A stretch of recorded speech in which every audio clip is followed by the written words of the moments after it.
The Foreign Secretary, Dominic Raab, says he's alarmed by widespread reports of civilian deaths in Nigeria and called for an end to the violence. The human rights group Amnesty International says it has received credible and disturbing evidence that Nigerian security forces shot and killed at least 12 people taking part in peaceful protests last night in the country's largest city, Lagos.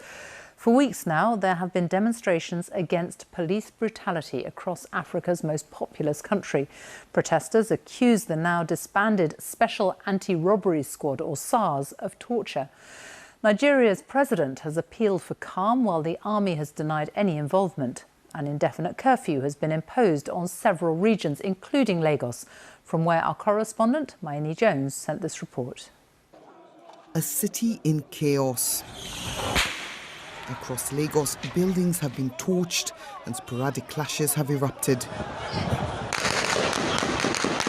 This is what sparked the outcry. Soldiers shooting unarmed protesters in the country's largest city. They are shooting at us. They are shooting. What happened here on Tuesday night has deeply unsettled Nigerians.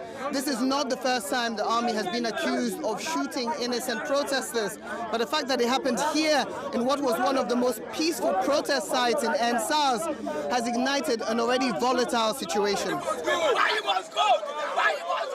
What started off as a protest against police brutality has widened to calls for change in the status quo and inequality. We the poor, we are suffering. We can't afford to eat 3 meals square. We are doing our process. Nobody was even out. We obey the law. Why must they send soldiers to harm us? If they can't put this nation in order, let them step aside. Let you take over and put this nation in order.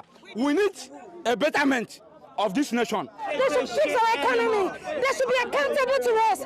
We don't want police brutalizing or molesting citizens of Nigeria anymore. This is a protest that was born on social media. These are the bullets that were funded by our side. More than half of the country is under 24.